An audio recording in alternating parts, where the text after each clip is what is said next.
여러분, 말씀과 이 주제 제목을 기억하면 오늘 말씀에 모든 것이 다 들어가 있습니다. 첫 설레임은 지나갑니다. 이제 깊이를 추구하십시오. 이것이 주제입니다. 우리 인간들은요, 첫 설레임, 처음, 첫 시선에 대한 동경이 늘 있습니다. 그 유명한 레비스트로의 야생의 사고라고, 진짜 야생적 사고, 원주민들을 많이 다룬 세계적인 명저가 있습니다. 거기에도 레비스트로가 발견한 게 뭐냐면, 어느 부족 문명화되거나 문화화되거나 안 되거나 상관없다는 거예요. 첫 것에 대한 동경이 굉장히 인간들에게는 많다라고 말합니다. 그래서 인간의 문화는 첫 시선, 첫 설레임을 찾기 위한 몸부림이다, 이렇게 해도 과언이 아닙니다. 그래서 영화나 시도요, 첫 마음을 건드리는 영화, 소설, 시 같은 것이 나오면 어느 시대 어느 사람한테도 그 마음이 동요가 된다는 겁니다. 그래서 아이스크림도 설레임이 있어. 그만큼 처음이라는 것이 중요한 거예요. 문학에서 말이에요, 낯설게 하기라는 말이 있습니다. 일상적으로 루틴하게 보이는 것을 낯설게 새롭게 보는 시각이 있느냐, 그게 시인의 역할이래요. 근데 이건 꼭 시인들 문학의 역할뿐만이 아니라 모든 창작하는 사람들이 낯설게 하기에 시선이 있어야 되죠. 또 우리들도 마찬가지예요.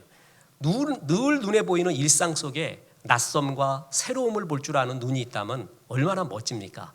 이 낯설게 하기가 뭔지 아세요? 첫 설레임에 대한 그리움이에요. 그게 자꾸 없어지니까 그거를 간직하자 이거죠. 제가 개인적으로 생각하기에 우리나라 최고 시인 중에 하나인 이성복 교수가 있습니다. 정말 잘 씁니다. 이 사람이요, 예술이 뭐냐 하면 사실에서 느낌으로, 안전에서 위험으로 이끄는 거다. 사람들이 이제 완전히 결혼하고 나면은 느낌이 아닌 사실의 세대에 살아요. 그리고 이제 결혼하기 전에는 위험하거든요. 감정도 위험해요. 불안해요.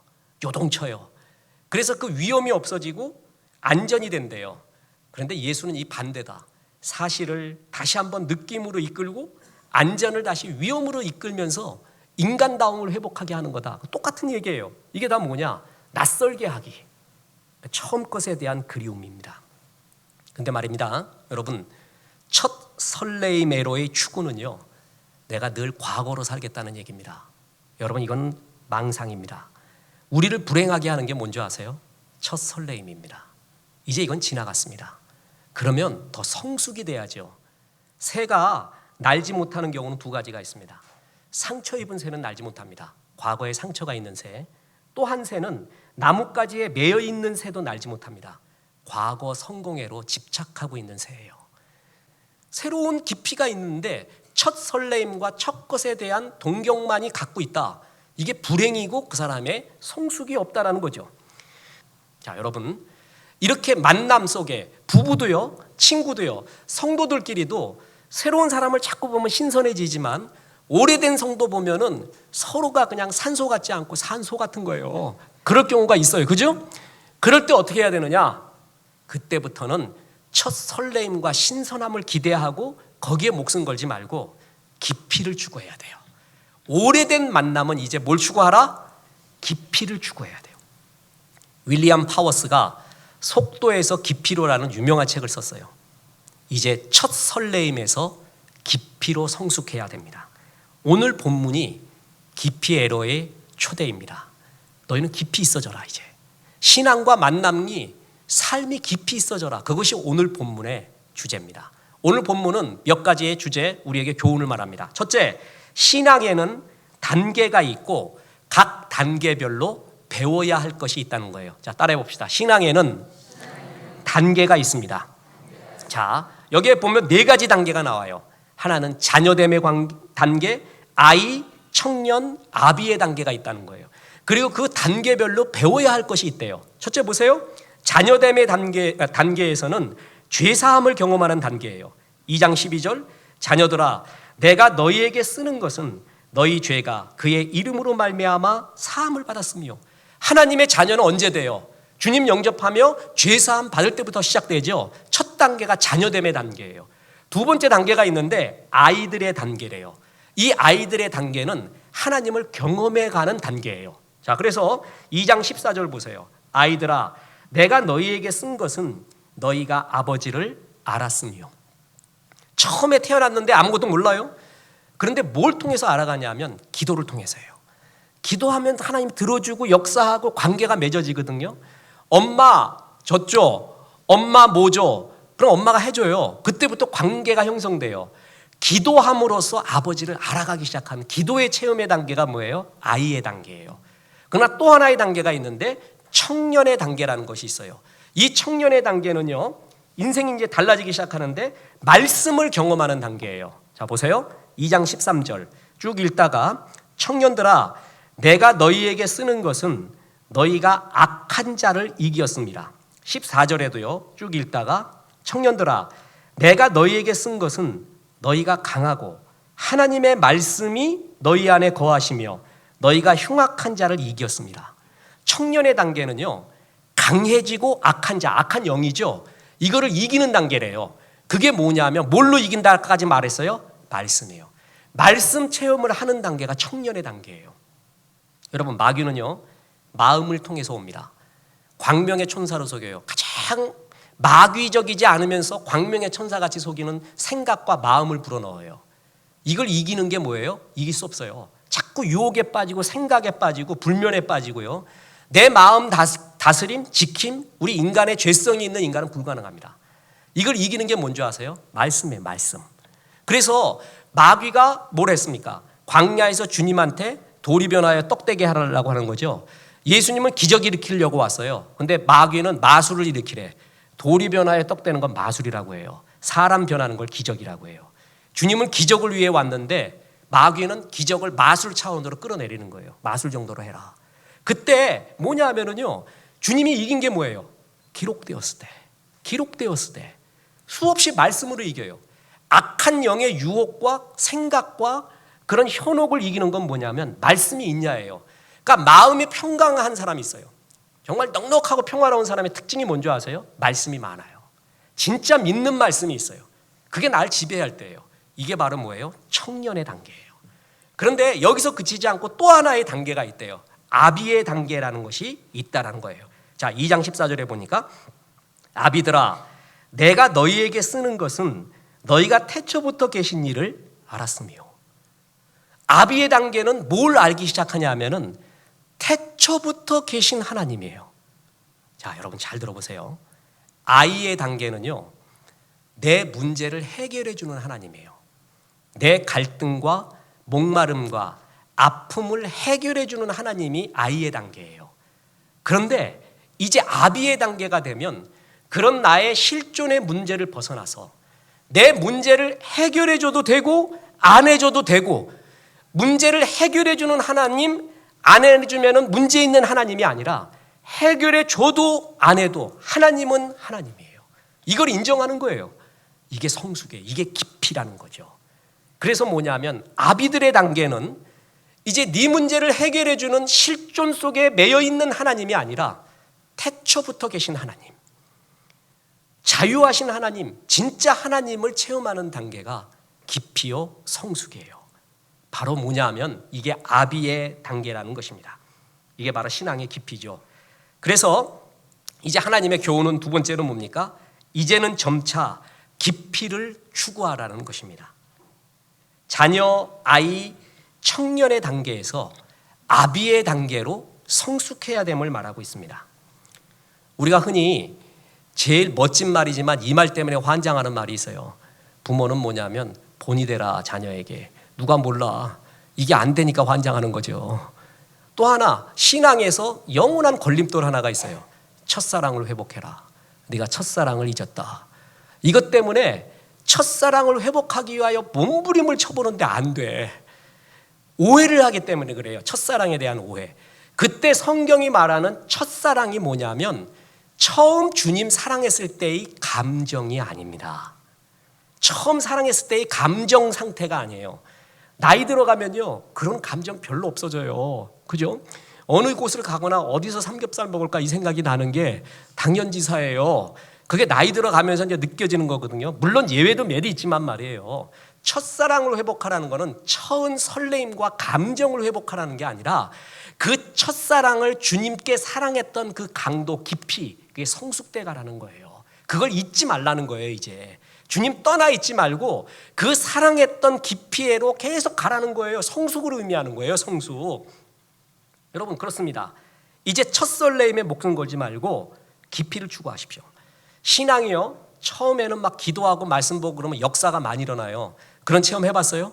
성경도 되게 보고 싶고 야단나. 저도 막 기도하면 너무 이루어져서 탈이야. 그런 경우가 있어요. 근데 신앙생활 조금 하다 보면 그때 기도했던 그 응답이 안 와. 여러분 체험하고 있어요 그거를? 그러면 이제 사랑이 식은 건가, 내가 문제가 있는 건가, 별 생각 다 들어요. 이때부터가 성숙이에요. 그게 주님이 성숙으로 이끌기 시작하는 거예요. 신앙의 처음은 특별입니다. 그러다가 일상으로 이끕니다. 신앙이 정말 좋은 거는요, 일상 속에서 주님의 은혜와 영광을 보기 시작하는 거예요. 이게 흔들리지 않는 깊이 있는 신앙이죠. 밥을 차려왔는데 그냥 우리 토요일마다 우리가 사역자들이 다이어트가 안 돼.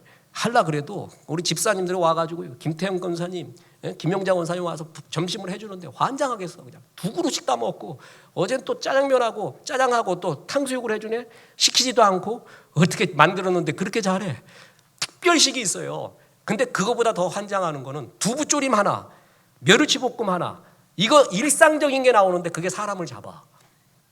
진짜 음식은 일상적인 거거든요. 이때 감격이 있느냐, 그게 음식 진짜 잘하는 거예요. 자, 얼마나 감사하는지 몰라요. 자, 엘리야가 체험한 거는 특별한 하나님, 기적의 하나님이었어요. 갈멜산상에서요, 기도했더니 아세라, 바알 사제들을 다 이깁니다. 심지어 여호와의 제단에는 물까지 부어버려요. 야, 불을 안 타게 만들어요. 그런데도 여호와의 불이 임해요. 기적을 체험하는 대표적인 사람이 엘리야예요. 그 엘리야가 도망가면서 로뎀나무 아래서 죽기를 기다렸습니다. 그러면서 뭐라고 묻는 줄 아세요? 하나님 어디 있냐고요. 내가 지금 이렇게 당하고 있는데 하나님 어디 있냐고 그래요. 그랬더니 하나님 나타납니다. 큰 바람이 불어와요. 거기 없어요. 그 다음에 큰 불이 임해요. 거기 없어요. 지진이 임해요. 거기에도 없어요. 이제껏 엘리야가 체험한 하나님은 뭔지 아십니까? 바람 가운데, 불 가운데, 지진 가운데 특별한 하나님이었어요. 근데 거기에 하나님이 안 계셨어요. 대신에 뭐예요? 세미한 음성 가운데 있었어요. 내가 어딨냐고? 바람과 불, 지진 같은 특별한 곳이 아니라 네가 늘 접하고 있는 일상의 평범한 날, 거기에 내가 있다. 그 내 음성 안 들리느냐? 엘리야에게 일상으로 초대합니다. 깊이로 초대하는 거예요. 이게 신앙의 깊이에요. 이런 말이 있습니다. 시인은 철들기 시작하면서부터 시인을 벗어야 된다. 전 반대라고 생각해요. 철이 들어야죠. 그래야 글을 써요. 그 옛날에 그 애틋한 감성과 그냥 달콤한 아이스크림 같은 글만 쓸 수 있습니까? 그걸 벗어버려야 돼요. 김수영의 시 한번 읽어보세요. 얼마나 딱딱한가. 근데 씹을수록 맛이 나요. 여러분 그렇습니다. 이제 하나님께서는 첫 설레임이 아닌 하나님 깊이의 세계로 우리를 이끌고 우리가 그렇게 살기를 원해요. 자, 결혼 전 키스는 낭만이요, 결혼 후 키스는 노동이라는 말이 있습니다. 제가 많이 쓰는 말이죠. 결혼 전에는 나와는 달라서 이상적이라 그러더니 결혼 후에는 나와 달라서 이상하다 그래요. 결혼 전 100일 날에는요 커플 반지를 줘. 근데 결혼 후 10년 후에는 훌라후프 줘. 이게 결혼 전후. 이거는 사랑이 식어진 게 아니라 사랑이 익어가고 있는 거예요. 심지어는 이런 말이 있습니다. 여러분 이거를 텍스트로 보여주면 좋은데 나중에 여러분 원하면 제가 텍스트를 주겠습니다. 위에부터 읽지 말고 밑에부터 읽어야 될 때가 있어요. 위에부터 읽겠습니다. 결혼 전 남자, 우와 드디어 내가 기다리던 시간이 왔어. 여자 후회하지 않을까? 남자 아니 그런 생각 하지도 마. 여자 날 사랑해? 남자 당연하지. 여자 혹시 나 배신할 거야? 남자 아니 절대로 안 해. 여자 키스해 줄래? 남자 당연하지. 한 번뿐 아니라 아주 많이. 여자 날 때릴 거야? 남자 말도 안 돼. 영원히 불가능하지. 여자 자기 믿어도 돼? 이게 결혼 전 말이에요. 결혼 후 말은요 이걸 밑에서부터 거꾸로 읽으면 돼요. 여자 자기 믿어도 돼? 남자 말도 안 돼. 영원히 불가능하지. 여자 날 때릴 거야? 남자 당연하지. 한 번뿐 아니라 아주 많이. 여자 키스해 줄래? 남자 아니 절대로 안 해. 여자 혹시나 배신할 거야? 남자 당연하지. 여자 날 사랑해? 남자 아니 그런 생각 하지도 마. 여자 후회하지 않을까? 남자 우와 드디어 내가 기다리던 시간이 왔어. 아니 어떻게 이런 건 또 유머 만들어내는 사람 보면 천재야. 그 머리 갖고 예수님 잘 믿지. 아무튼 기가 막히게 만들어내요. 여러분 이건 조크죠. 이화여대의 함인희 교수가 있어요. 이 사람이 유명한 사랑론을 했는데 이런 말이 있습니다. 연애는 화려한 오해요, 결혼은 참혹한 이해로다. 연애 때는 오해한데 어느 정도 맞아요. 팩트는 그 사람의 20%만 있어요. 그죠? 나머지 80%는 내가 다 상상해. 이 사람은 이럴 거라고. 근데 결혼해 보니까 참혹한 이해가 시작돼요. 내가 믿었던 그 80%의 상상이 전부 아니었어. 그래서 연애는 화려한 오해요, 결혼은 참혹한 이해다. 뭐 어느 정도로 맞아요. 그러나 예수 안에 있는 사람, 그 사람들은요, 나이가 먹을수록, 결혼 생활을 할수록 사랑이 식어지는 게 아니라 익어집니다. 예수 안에 있는 사람의 멋짐이에요. 첫 설레임은 없어지지만 사랑이 익어가면서 뭐가 돼요? 깊이가 생겨요. 그래서 여러분, 제일 아름다운 말이 뭔지 아세요? 사랑해. 그 말보다 더 아름다운 말은 미안해입니다. 미안해가 인생 먹으면서부터 하는 거예요. 이걸 아내한테 할 수 있나? 남편한테 할 수 있나? 자녀에게 할 수 있나? 미안해. 그게 더 깊이에요. 이해해. 용서해. 그래, 충분히 이해해. 이 희생의 깊이, 이게 바로 깊이죠, 깊이. 주님은 말하고 있습니다. 첫 설레임의 감정이 아닌 깊이를 추구하라. 그게 우리가 달려가야 될 아비의 단계라는 겁니다. 그렇다면 끝으로 깊이가 뭘까요? 깊이는요, 여러 가지가 있습니다. 너무 넓은 주제예요. 만약에 깊이를 추구하라는, 깊이가 뭐냐라는 설교만 한다면 1년 할 것이 있습니다. 깊이는 너무나 광대합니다. 그러나 오늘 본문이 말하는 깊이가 있어요. 오늘 본문이 말하는 깊이는 하나님의 절대 주권을 인정하는 것입니다. 자, 보겠습니다. 아비들아, 내가 너희에게 쓴 것은 너희가 태초부터 계신 일을 알았으며, 태초부터 계신 하나님을 단지 창조주 하나님으로만 이해하면 안 됩니다. 나의 실존, 문제, 이 문제를 꼭 해결해야 하는 하나님의 단계가 아닌 하나님이신 하나님, 자유하신 하나님, 무한하신 하나님을 인정하는 것, 그게 아비들의 단계래요. 이게 하나님의 절대 주권, 절대 자유를 인정하는 하나님, 신앙인이라는 것이죠. 우리가 토기장이와 진흙의 비유를 알죠? 진흙 자신은 뭐가 될지 몰라요. 내가 그릇이 될런지, 잔이 될런지, 도자기가 될런지, 항아리가 될런지, 요강이 될런지 몰라요. 내가 뭐가 될런지는 토기를 빚고 있는 토기장의 머릿속에 있어요.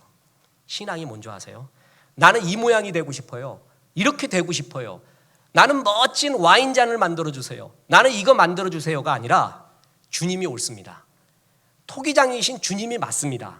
주님이 만들어주는 게 최상인 걸 인정합니다. 때로는 토기장이가 나를 빚고 만들기 위해 그냥 주무르기도 해요. 찢기도 해요. 어떨 때 막 내리쳐요. 더 단단해지라고. 그런데도 내가 어떻게 만들어질지는 모르지만 주님, 토기장이를 믿습니다. 결국 주님이 최상의 작품으로 만들어가고 있음을 믿습니다. 그걸 인정하는 거예요. 지금 당장에 응답이 없고 당장에 보이는 게 없더라도 하나님을 크게 믿는 거예요. 하나님의 절대 주권, 그것이 옳습니다. 그리고 하나님의 자유, 하나님의 섭리가 내 생각보다 옳습니다를 크게 인정하는 거예요. 그게 바로 태초부터 계시니 하나님의 절대 주권, 하나님을 인정하는 것입니다. Let God be God. 하나님이 하나님 되심을 인정하는 단계. 바로 이것이 성숙이요 깊이라는 것입니다. 자, 그런데 여러분, 하나님의 이 절대 주권이라는 것은 조직 신학이나 설교에도 수없이 들어왔어요. 근데 신앙은 배움으로 되는 게 아니에요. 이건 체험해야 돼요. 맛봐야 알아요. 우리 이재국 국장님이 저한테 이메일을 보내왔어요. 삼위일체에 대한 이메일. 논리가 아닙니다. 제가 체험한 겁니다. 이거 귀한 말이에요. 삼위일체를 논리적으로 설명이요? 안 됩니다. 절대 주권의 하나님을 논리적으로 설명이요? 안 돼요. 이건 체험해야 돼요. 체험해요.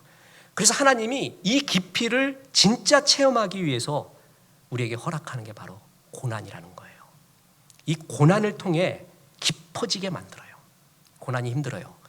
그런데 고난은 유익이 있다고 하지만 누구도 고난을 좋아하지 않아요. 그래서 필립 얀시는요, 이런 말 했습니다. 고난은 아무도 원하지 않는 선물. 굉장히 모순된 말이죠. 선물은 좋은 거잖아요. 근데 원하지 않는데요. 이유가 뭔지 아세요? 당하는 그 순간에 너무 싫어요. 근데 고난을 지나보니까 이게 선물이었다는 걸 그때야 안다는 거예요. 그럼 저도 깊은 고난이 있었습니다. 그때 몇몇 사람이 이렇게 말합니다. 전도사 때였으니까, 전도사님 그 고난 지나면은 하나님의 큰 사람으로 쓸 겁니다. 그때 아멘 믿습니다 이러지 않았어요. 저 가로치고 고난 안 당해도 깊이가 없어져도 되니까 고난 좀 안 당했으면 좋겠다. 진짜 그랬어요. 마음이. 왜 그런 줄 아세요? 고난이 싫어요. 진짜 싫어요. 근데 정말 이상한 거는요, 고난 외에는 배울 수 없는 것이 있어요. 꼭 고난을 통과해야지만 배우는 게 있어요. 그걸 우리는 싫어하거든요. 차라리 안 배우겠다는 거예요. 우리는 안 배워도 좋으니까 고난 없애 주십시오. 그런데 하나님이 뭔지 아세요? 아니다, 너 이거 배워야 된다. 그게 네 인생에 더 화려하고 네가 정말 아름답게 사는 거야. 그래서 그 길로 인도하는 거예요. 그러면 절대 주권을 인정한다는 게 뭔지 아세요? 나는 그 길로 끌고 가기 싫고 그거 싫지만 주님이 그거 옳다면 맞습니다. 그걸 인정하는 거예요. 이게 성숙이에요. 성숙. 근데 참 고난을 통해서만 그거를 배워지게 돼요. 마지막에 가보면 선물인 줄을 압니다. 여러분, 고난당하면 솔직해지죠. 허세와 거품이 사라지고요, 진짜 내가 남아요. 뭐 거추장스러운 존칭도 생략해. 하나님 앞에 그냥 본론부터 말해. 주님. 그리고 어떨 때는요, 어이구 그래요. 말도 안 나와요. 그래서 어떤 사람은 방언을 가리켜 하나님 앞에서의 신음이라고 말해요. 신음. 말의 제목도 생각 안 나요. 신음만 해요. 이럴 때도 있단 말이에요. 진짜 내가 쓰는 거죠. 영혼의 벌거벗은 모습이 나와요. 그리고 내가 진짜 필요하고 진짜 원하는 거, 제일 소중한 게 뭔가 그때 알아요. 이제까지 내가 구해왔던 게 필요 없는 것이 얼마나 많은 줄 알아요. 진짜 이게 필요한 거구나. 고난당할 때야 비로소 알아요. 평상시에 우리는 말이에요, 하나님이 단순해지기 원해. 하나님을 바보로 만들고 어린아이같이 만들기를 원해요. 왜냐하면 내가 핸들하기 쉽게. 그래서 하나님을 기도할 때 항상 가르치려고 해요. 훈계하려고 해요. 내 밑에 있기를 원하면서 하나님의 지혜를 무시하고 내가 가르쳐요. 주님, 이래야 되지 않겠습니까? 이게 옳지 않습니까? 심지어는 팔비틀기 기도라고 하세요. 주님, 3일 안에 해주십시오. 안 그러면 알아서 하십시오. 이런 식으로. 또 특히나 뭐냐면은 내가 이 정도는 하지 않았습니까? 주님이 이 정도는 채워줘야 되지 않습니까? 하나님이 유치하고 어린아이 같고 나보다 지혜가 떨어지고 내가 마음대로 핸들할 수 있는 하나님으로 평상시에는 생각하기 쉬워요. 우리는 귀신도 다루려고 그러잖아요. 그죠? 귀신도 속이려고 하잖아요. 그런데 고난당하면 뭐가 오는 줄 아세요? 이런 무례함과 오만함이 깨져요. 깊이를 체험해줘요. 그러면서 뭐냐면 주님이 진짜 맞습니다. 그런데 나 어떻게 하면 좋겠습니까? 진짜 말해 주십시오. 이러면서요, 이제 내 필요와 내 기도와 생각에 매여 있는 게 아니라 태초부터 계신 하나님, 내 실존과 생각을 벗어나 진짜 하나님이신 하나님을 그때부터 체험해요. 받아들이기 시작하는 거예요. 이 깊이를 깨우치기 위해서 고난 외에는 방법이 되지 않습니다. 공부해서 안 돼요. 공부하면 교만해져. 돈도 배워지지 않아요. 정말 깊이 있는 사람 만나봐요. 고난을 멋지게 통과한 사람들이에요. 그래서 울림이 있어요. 그 사람은. 이 고난을 통해서 배우지 못한 사람은 고난이 고생이라고 그래요. 고난을 통해서 배우지 못한 사람은요, 고생만 얼굴에 붙어 있어요. 근데 고난을 멋지게 통과한 사람은 하나님의 깊이와 울림이 그 얼굴과 심령에 있다라는 거죠. 왜 깊어지는 줄 아세요? 고난 중에 제일 힘든 게 질문이에요. 질문. 고난 중에는 말이 많아져. 그리고 무슨 말이냐면 질문을 해요. Why God? Why me? 내가 뭐 잘못했습니까? 이게 뭐요, 주님? 나보다 더 잘못된 놈도 저렇게 잘 살고 있는데 이게 뭡니까? 이때부터 신정론부터 시작해서 인간 본질의 질문을 다 해요. 근데 어떤 신학자의 표현에 의하면 이 질문이 얼마나 아프냐 하면, 낚시 아시죠? 낚시했는데 잘못 핀 맞아가지고 걸려 올라오질 않고 아감이 일부만 뚝 떨어져 내요. 상상만 해도 그냥 싫지요? 살점이 뚝뚝 떨어져 가는 것 같아요. 질문 하나하나 할 때마다 내 살점이 뚝뚝 떨어져 가는 것 같아요. 아픈 질문을 해요. 추상적인 질문도 아니에요. 그런데도요, 하나님이 침묵해버려요. 내가 이렇게 필요한데 하나님이 침묵해요. 그리고 나는 아픈 질문을 던져요. 이러면서 깊어지는 거예요. 이러면서 진짜를 배워가요. 이건 체험해봐야 합니다. 그래서 시편 119편 71절에 보면 고난당한 것이 내게 유익이라. 이로 말미암아 내가 주의 율례들을 배우게 되었나이다. 고난은 신비입니다. 고난은 이것 때문이다라고 말할 수 없어요. 신비해요. 그렇지만 베드로 사도는 크게 요약해서 세 가지를 말해요. 베드로는 약간 심플하거든요. 이 사람 뭐 그냥 이렇게 주님이 주신 은혜로 이 정도다라고 세 가지를 말하는 게 베드로후서 2장 19, 20절에 보면 애매한 고난, 부당한 고난, 또 하나 죄가 있어 맞는 고난, 또 하나 주님의 것을 택해서 얻는 고난, 세 가지가 있대요. 대부분 죄가 있어 맞는 고난이죠. 그죠? 근데 부당하고 애매한 고난도 있대요. 그것은 이유를 알지 못하는 고난이에요. 주님 앞에 갔을 때 아는 고난이에요. 또 하나 주님의 것을 택했기 때문에 오는 고난, 이런 게 있대요. 근데 어떤 고난이든 간에 그 고난을 멋지게 통과하게 되면요, 그는 깊이를 배우게 돼요. 사람을 이해하게 되고요, 하나님을 진짜 이해하게 돼요. 참 이상한 구절 하나가 있죠. 로마서 5장 3절 4절이에요. 다만 이뿐 아니라 우리가 환난 중에도 즐거워하나니 이는 환난은 인내를, 인내는 연단을, 연단은 소망을 이루는 줄 알미니라. 그리스도인은 환난 중에 기뻐한대요. 우리가 무슨 정신병자냐고요. 꼭 걷고 사는 사람이냐고요. 그런데 왜 환난 중에 기뻐하느냐? 이유가 뒤에 나오잖아요. 환난은 인내를, 인내는 연단을, 연단은 소망을 이루는 줄 알미라. 우리는 환난 자체를 보는 게 아니라 환난의 연계고리를 본다는 거예요. 환난이 이어져가는 열매를 본다는 거예요. 환난을 통과할 때 인내를 배우고, 인내를 배울 때 연단을 배우고, 연단 배울 때 소망을 배운다는 거예요. 그러니까 환난이 기관차가 돼서 이것을 배우게 한다는 거예요. 그렇다면 고난이 아니면 이걸 못 배워요. 진짜 깊이는 인내와 연단에 있어요. 인내가 뭔지 아십니까? 그냥 참는 게 아니에요. 뜨거운 불에 그냥 참고 있는 게 아니라 실질적으로는 신앙생활에서 인내가 뭐예요? 주님의 응답이 없는 거예요. 주님이 침묵하는 거예요.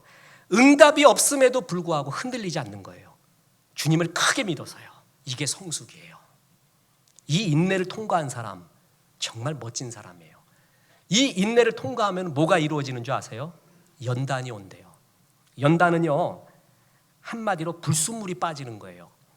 말라기서에 보면은 하나님의 속성 중에 하나를 말하고 있는데 바로 연단하는 하나님, 불순물을 빼는 하나님이 나옵니다. 말라기 3장 2절에 보면 그는 금을 연단하는 자의 불과 표백하는 자의 잿물과 같을 것이라. 하나님이 뭐냐 하면 표백하죠.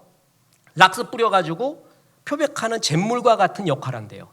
금을 연단해서 진짜 순금으로 나오게 하는 역할을 하는 게 하나님이래요. 그게 연단이에요. 연단은 나에게 불순물이 빠지는 거예요. 그러면 불순물이 빠지면 어떤 일이 일어나는 줄 아세요? 산이 산으로 보이고 물이 물로 보입니다. 그리고 하나님이 하나님으로 보이고 사람이 사람으로 보여요. 이제 진짜 보이기 시작하는 거예요. 산도 돈으로 보이고 물도 돈으로 보이고 하나님도 돈으로 보이고 사람도 다 돈으로 보여서, 그런데 불순물 빠지고 나니까 진짜가 보이기 시작해요. 그게 연단이에요. 이게 얼마나 큰 깊이예요. 이거는 인내해야지만이 오는 거라요. 하나님의 침묵과 어찌 보면 부당한 듯한 대우와 응답 없음과 이런 것 속에서 깊이 묵상하고 그래도 신뢰하고 참는 가운데 불순물이 빠져가기 시작한다는 거예요. 빠져가기. 여러분, 그러면서 뭐예요? 참다운 것을 보니까 이제 내 소망이 아닌 진짜 주님이 날 향한 소망이 뭔가가 보이기 시작하는 거예요. 그전에는 내 욕심이었어요. 근데 이제 주님이 나를 향한 뜻과 소망이 그제서야 보이기 시작한대요. 여러분, 이게 뭡니까? 이게 깊이죠. 하나님이 하나님으로 보이고 인간이 인간으로 보이고 진짜 하나님은 이걸 원했구나. 이게 신앙의 깊이입니다.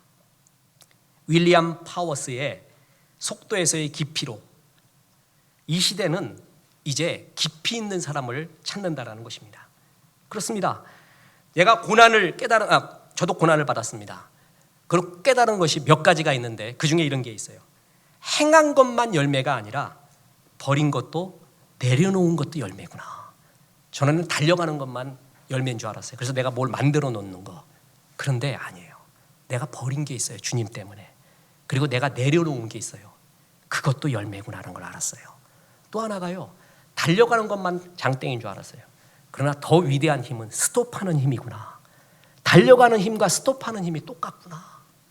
생각이 스톱돼야 돼요. 욕망이 스톱돼야 돼요. 이 스톱, 이게 정말 큰 힘이구나. 책으로 못 배웠습니다. 고난 후에 배웠습니다. 고난이 정말 우리를 깊이 있게 만듭니다. 애덤 그랜트의 기브 앤 테이크, 여러분 정말 좋은 도서라고 추천해주고 경건 이메일도 보냈잖아요. 이 사람이 하버드 대학 수석 졸업자예요. 31살에 3대 경영 스쿨인 와튼 스쿨의 종신 교수가 된 최연소예요. 이 사람 기브앤테이크 나오기 전에 이미 타임즈의 커버 스토리 됐어요. 이 사람이 발견한 게 뭔지 아세요? 결국 주는 사람이 이긴대요. 주되 뭐냐 기본인데요. 결국 사심 없이 진정으로 주는 사람이 이긴대요. 인맥이 최고라고 하는데 다들 오해하고 있대요. 인맥 쌓으려고 사람 만나는 사람 다 실패한대요. 사람이 안 돼요. 아, 나하고 인맥 쌓아서 뭘 얻으려는 사람이구나. 인맥을 파워로 가지려는 사람이구나. 그게 느껴진대요. 그런 사람한테 마음 안 준대요. 진짜 인맥 쌓으려는 마음 없이 사심 없이 진실로 깊이 있게 만나는 사람이 이기더라는 거예요. 아, 예수 안 믿어도 이걸 발견해 나가잖아요. 결국은 깊이 있는 사람이 이기게 된다는 거예요. 로버트 치알디니의 설득의 심리학, 지금 2권까지 나왔어요. 그리고 설득의 심리학 실천편, 완성편, 적용편 책 무지하게 나와요. 저는 처음에 이 책 보고요 오해했어요. 설득의 테크닉인 줄 알았어요. 읽어볼수록 이것도 성도들이 꼭 봐야 되는구나 알았어요. 사람은 묘한 심리가 있대요. 진짜 설득당하고 싶대요. 자기가 틀린 줄 아니까. 근데 어떤 사람한테 설득당하고 싶냐? 진실과 깊이가 있는 사람이에요. 설득의 심리학이 뭐냐면요, 설득하는 테크닉이 아니에요. 너 정말 사람을 설득하려면 진실을 가져라, 깊이를 가져라, 그거예요. 진짜 사람은 그런 사람한테 마음의 문을 연다라는 거예요. 테크닉 갖고 접근하는 사람, 피상적인 껍데기 갖고 접근하는 사람, 일을 할 때 설교를 할 때 깊이가 없어요. 영혼이 없어요. 일을 할 때 깊이와 영혼이 없어요. 노래할 때 글을 쓸 때 깊이와 영혼이 없어요. 결국은 껍데기라는 거예요. 인간이 제일 행복할 때, 깊이를 느낄 때, 영혼과 본질에 닿는 깊이를 느낄 때 행복을 느끼고 그런 사람을 좋아한다는 거예요. 주님은 이걸 알고 있어요. 그래서 우리를 계속 깊이로 초대하고 있는 거예요. 초대하는 거예요. 저는 이 깊이 있었던 한 사람을 이야기하고 마칠까 합니다. 그는 흑인 가스펠송의 아버지라고 불리웁니다. 재즈 피아니스트였던 토미 도르시. 1920년대 미국 대공황 시기에 시카고에서 재즈 연주자였어요. 피아노. 이 사람이 은혜 받고 시카고에 있는 필그림 배프티스트 처치, 미국에선 침례교회 왕땡인 거 아세요? 거의 침례교회예요. 한국만 좀 침침한데 미국 가보면 알아요. 바로 신학교도 얼마나 수준이 있고 얼마나 침례교 많은지. 그 시카고 필그림 침례교회에 찬양 지휘자로 있었습니다. 근데 너무 찬양을 잘하고 이러니까 이 사람에게 초청을 받아요. 집회 초청을 해요. 그래서 세인트루이스로 갔는데 아내가 그때 임신 9개월이었습니다. 그래서 가서 집회하는 도중에 전보를 받아요. 위독하다고. 집회 얼른 마치고 막 총알같이 뛰어왔는데 아내가 죽고 아이도 죽었습니다. 이때 토미 도르시는 주 앞에 질문합니다. 분노가 생깁니다. 주님, 내가 예수 믿고 이거 뭡니까? 내가 예수 안 믿었다면, 또 예수 믿고 은혜 받고 집회 인도하지 않았다면, 그래서 아내 곁에 있었으면 아내도 아이도 살았습니다. 나 예수 믿었는데 이게 무슨 일입니까? 깊은 질문을 합니다. 이게 살점이 떨어져 가는 질문이에요. 이건 해본 사람이 알아요. 뭡니까 이게? 그러면서 말해요. 깊은 눈물을 흘리면서 주님 떠나버립니다. 정신과 치료받습니다. 다시 술 먹고 담배 피면서 재즈 피아니스트로 삽니다. 이야기를 들은 친구가 있었어요. 그는 초등학교 교사였습니다. 친구를 데리고 우리 학교로 가자. 그래서 그를 데리고 갔습니다. 뭐라고 할 말이 없었어요. 친구가. 그러면서 이렇게 말합니다. 친구여, 내가 널 위해 깊이 기도해왔다. 성령을 의지하게나. 우리는 하나님의 뜻을 정말 모르지만 우리가 부당하다고 느끼는 거, 이해할 수 없다는 것도 분명 주님의 뜻이 있네. 우리 그걸 믿으세나. 우리 성령께서 반드시 가르쳐 줄 것이야. 설명해 주실 것이야. 주님이 네 손을 절대 놓지 않아. 이걸 믿게나. 얘기를 했어요. 그때 성령의 감동이 봅니다. 도르시가 눈물을 흘리면서 창밖을 보는데 눈이 오고 있었어요. 그의 수기에 의하면 이걸 체험했다고 합니다. 그 눈 위에 하나님이 글자를 새겨놨대요. 그 글자가 뭐냐 하면 Take my hand, precious Lord. 글자가 새겨졌어요. 그걸 보고 그 학교 교실에 있는 풍금의 자리에 앉습니다. 그리고 그는 눈물로 작곡을 합니다. 주님여, 이 손을 꼭 잡고 가소서. 약하고 피곤한 이 몸을 폭풍의 흑암 속 해치사 빛으로 손잡고 날인도 하소서. 인생이 힘들고 고난이 겹칠 때 주님이여 날 도와주소서. 외치는 이 소리 귀 기울이시사 손잡고 날인도 하소서. 바로 이 찬양이에요. 여러분, 가스펠송의 뿌리에는요 흑인 연가가 있습니다. 그래서 가스펠송 정말 슬플 때 그걸 부르잖아요. 그들의 슬픔과 눈물, 애환이 가슴에 느껴져요. 동감을 해요. 이사야 53장이 그대로 떠올라요. 흑인 복음성가의 아버지예요.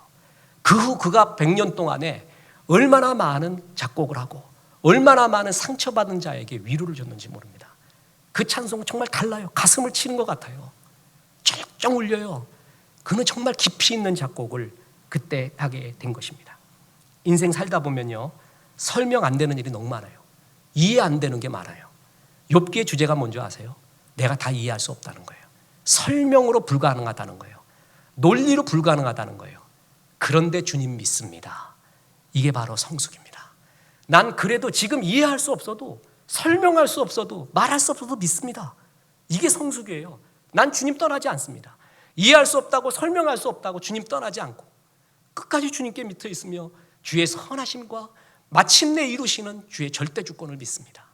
태초부터 계신 주님, 내 문제 위에 계신 주님, 자유하신 주님, 하나님을 하나님 되게 믿는 게 성숙 아니에요? 이게 깊이에요. 이제 첫 설렘은 지나갑니다. 주님은 이런 깊이로 우리를 초대하십니다. 그래서 많은 사람을 너의 간증으로 이끌려고 합니다. 여러분, 첫 설렘은 지나갑니다. 이제 깊이를 추구하십시오.